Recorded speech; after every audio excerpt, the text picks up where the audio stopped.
Rupert Harcourt. Chilling tales, paranormal encounters, every story leaves a mark. The timetable in the abandoned platform changed while I watched it, and the next train was listed under my own name. My name was Elliot Marsh on the rota, though most people in Pritchard only knew me by the keys on my belt. I worked as a night contractor inspecting redundant transport property, the sort of work that leaves you alone with buildings after everyone else has gone home. That was the arrangement of Pritchard Hill Station, a sealed railway station under a hill road with too much paperwork, too many locked doors, and a reputation no one wanted to say out loud. It was not haunted in the way children say, places are haunted. It had invoices, damp patches, a staff kitchenette, and fire doors with peeling blue labels. That made it worse, because every wrong thing had somewhere normal to hide. I took the contract in late November, after 3 days of rain, because the money was better than it should have been. The manager who handed me the folder did not act frightened. He acted embarrassed. He said the building had personality, which is what people say when they do not want to put a complaint in writing. He also gave me one instruction in a tone that did not match the rest of the conversation. Do not go below platform level after the last inspection call. He smiled after saying it, but the smile was late, like he had remembered it from a training manual. Inside the folder was a floor plan, an alarm code, and a small note about a brass ticket punch. The note had been folded and unfolded until the paper felt cloth soft at the creases. On my first evening, nothing happened for almost 3 hours. I checked windows, logged meter readings, photographed a broken handle, and listened to the place settle around me. The sounds were the usual ones: pipes knocking softly, old boards lifting and relaxing, rain dragging itself across the roof in thin fingernails of water. I started to feel stupid for noticing every noise. I remember standing in the main corridor and telling myself that fear is often just attention with nowhere useful to go. Then the page turned by itself. It was not dramatic. It sounded like someone politely checking a document in the next room. I found the source in the records office. A folder lay open on a desk I had photographed earlier when it was definitely closed. The date at the top was from late November, after 3 days of rain, but the ink under it was wet enough to shine. The first page was a maintenance request about an unpaid excavation claim beneath the north stair. The second page was a list of names. Most had been crossed out with the same careful horizontal line. One name had not: Harold Vane. I did not know that name then, and that made the way my stomach tightened feel unreasonable. I shut the folder, wrote the time in my log, and told myself that somebody had been in the building before I arrived. It was the only explanation that left me with any dignity. The next sign was small enough that I nearly missed it. I passed the staff board on the way back to reception and noticed a plastic name strip had been turned around. It had been blank an hour earlier. Now it showed my surname, typed in the same font as the old labels. Beside it was a shift time I'd never agreed to, midnight until dawn. The corridor behind me seemed to lengthen in the reflection of the dark window.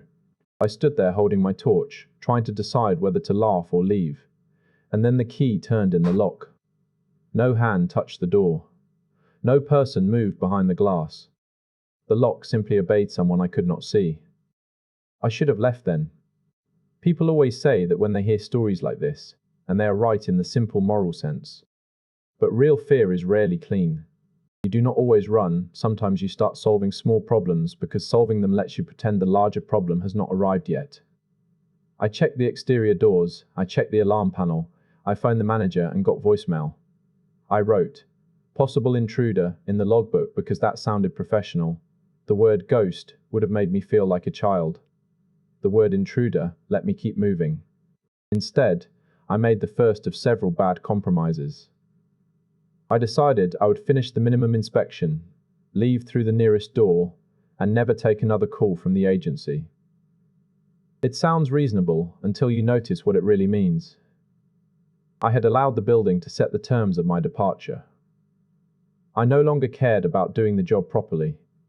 I cared about leaving in a way that made sense on paper. That is how places like Pritchard Hill Station keep you inside. They do not need chains at first.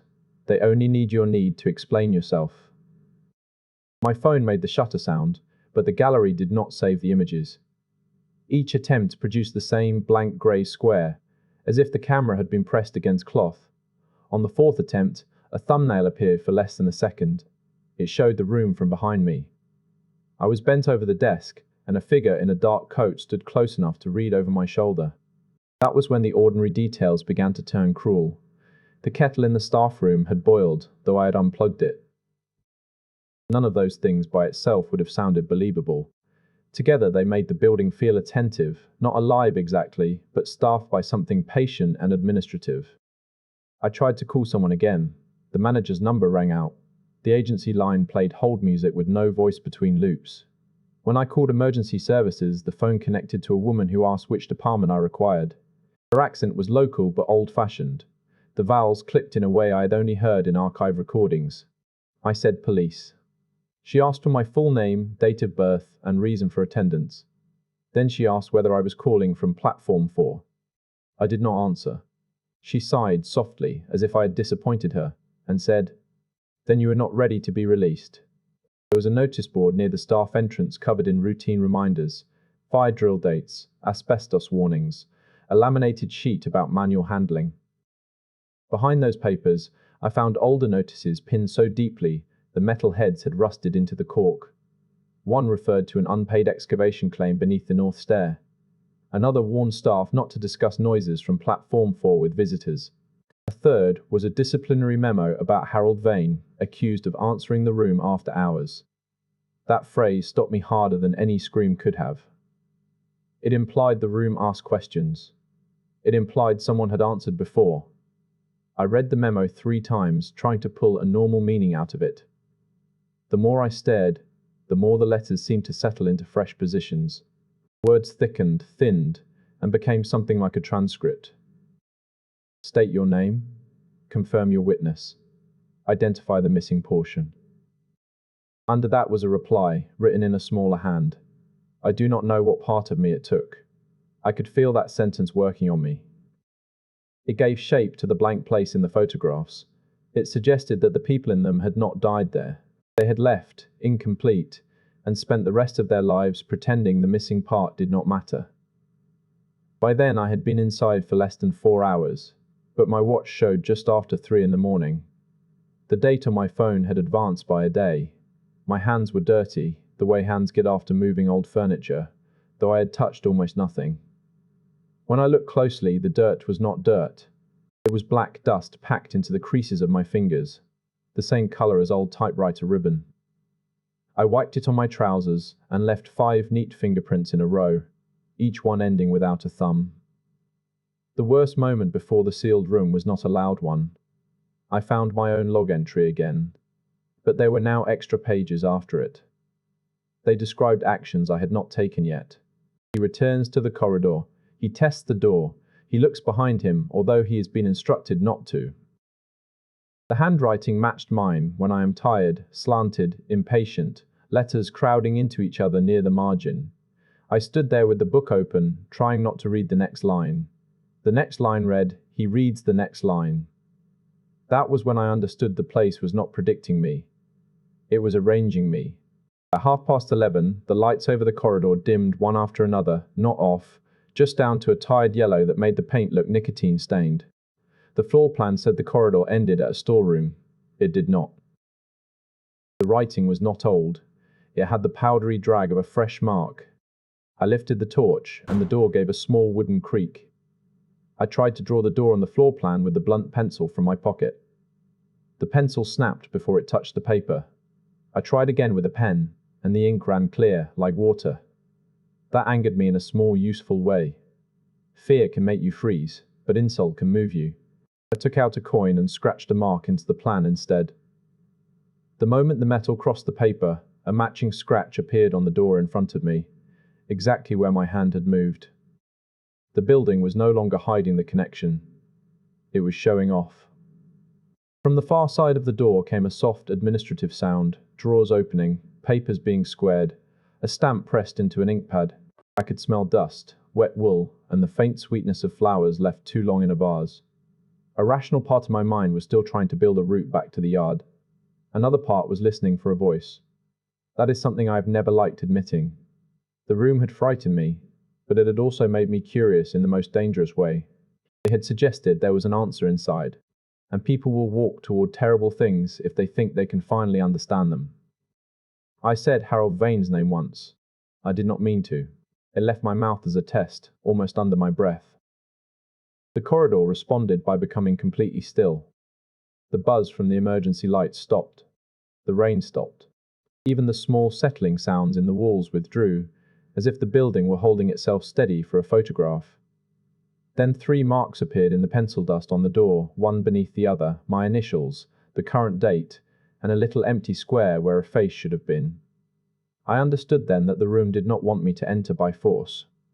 It wanted me to recognize the paperwork. The handle was colder than metal should be indoors. When I gripped it, I had a memory that was not mine, standing in that same corridor with different shoes, hearing someone beg from the other side, promising I would only look for a second. The memory carried no picture of a face, only the pressure of guilt and the smell of candle smoke. I pulled my hand away and found a black line across my palm. Not a cut, more like carbon paper had marked me. It made a neat little box around the place where a lifeline should continue. The space behind the door was colder than the rest of the building. It held the kind of cold that feels deliberate, as if the air has been stored away for years and released only when someone deserves it. There were shelves on both sides, each lined with boxes, ledgers, old uniforms, keys, jars, photographs, whatever the place had decided not to throw away. On the far wall hung a mirror with brown spots under the glass. I could see myself in it only from the chest down. My head was missing from the reflection, replaced by the black square of the doorway behind me. I touched my face to make sure I was still there, and that was when a single glass clicked on the table.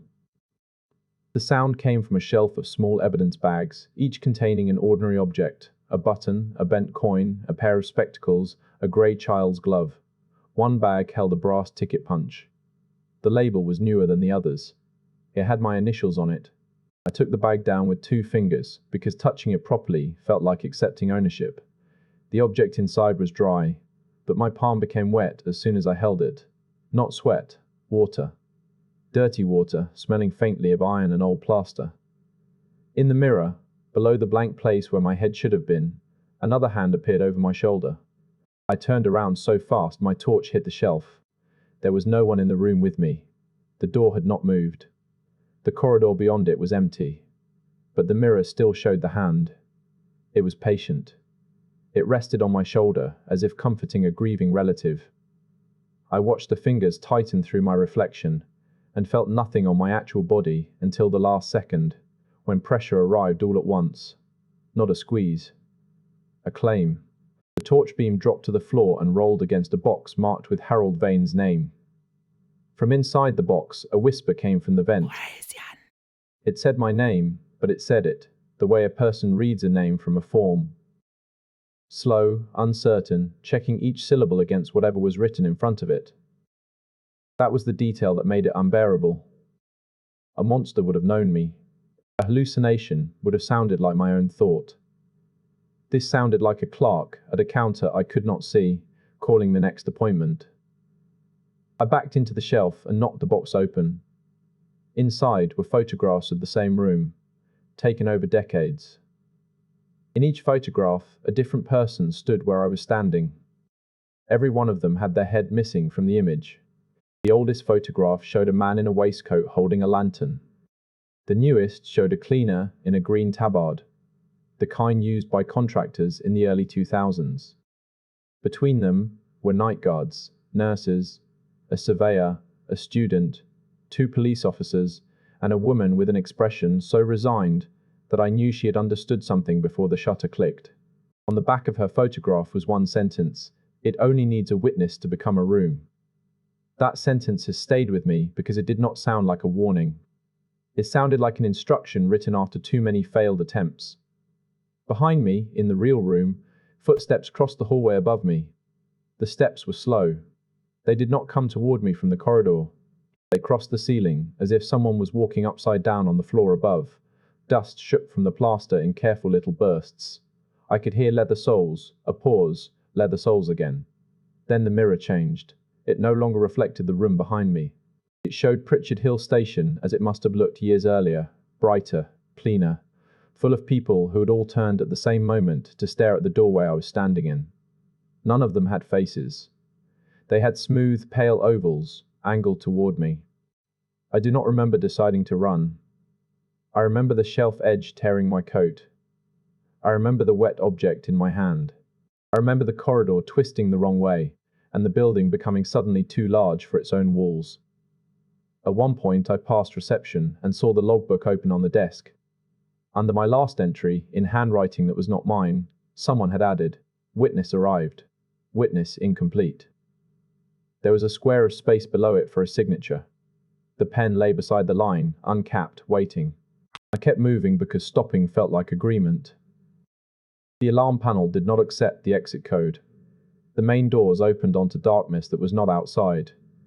The window beside reception showed not the street, but the sealed room and the mirror inside it, getting closer each time I looked. I tried the staff entrance last. That was when the latch lifted by itself. It was a tiny sound, almost courteous. The door loosened under my palm. Rain came through the gap with such ordinary force that I nearly cried. I stumbled out into the yard, over the bins, through a hedge, and did not stop until I reached the petrol station on the main road. The police came because the attendant called them. I told the first version badly: intruder, panic, locked door, old room. I left out the mirror. I left out the photographs. I left out the part where my reflection had no head, because saying it aloud would have made the room real again. They found no intruder. They found no corridor behind the storeroom. They found the records office as I described it, except for the folder. The manager said he had never heard of Harold Vane. He said, P late Form 4 was not on any plan. He said people get suggestible in old buildings at night. He was too quick with every answer. 3 days later, a padded envelope arrived at my flat with no postmark. Inside was the brass ticket punch from the evidence bag. It was dry, clean, and labeled in the same careful hand as the bags on the shelf. The label did not have my name. It had tomorrow's date. I took it to the sink, meaning to throw it away, and saw my reflection in the kitchen window. For 1 clean second I had no face in the glass, only a pale oval turned toward the dark room behind me. Then it came back. Since then, I do not work nights, and I do not stand in front of mirrors after midnight. That sounds superstitious until you have seen a room learning how to remember you. I tried to look up Harold Vane years later. The name appears once, in a council archive scan, attached to a missing person note that was never resolved. The address on the note is wrong by modern maps. It points to the back wall of Pritchard Hill Station, exactly where the storeroom should be. The final line says the person was last seen carrying a stamped ticket with my address on it. I've never told anyone that detail, because when I read it, I felt the weight of that same object in my hand again, wet and patient and impossible. I closed the laptop and heard a floorboard settle above me, though my flat has no upstairs. What frightens me now is not the room itself. It is the idea that some places do not wait empty. They collect ordinary witnesses, sensible people with jobs and keys and excuses, and they use them like signatures. They make a record out of you. They do not need you dead. They only need you to see enough that part of you remains filed away. If you ever find a door that is not on the plan, with a name written in fresh pencil, do not open it to prove you are brave. Leave. Let the place remain undocumented. Let someone else wonder why the wall sounds hollow. The ticket punch now sits in my cutlery drawer every morning, no matter where I hide it. That is the part I cannot explain away. Not the mirror, not the cold, not the voice from the box. That small practical detail has outlived all my attempts to be rational. It means something, and that building knew the shape of my life before I walked in. It had prepared a place for me. It had left a blank line. And sometimes, when the house is quiet and the window is dark enough to reflect the room, I see a platform full of passengers with blank faces waiting for my train. Thanks for listening. Sleep well, if the last train is not due yet.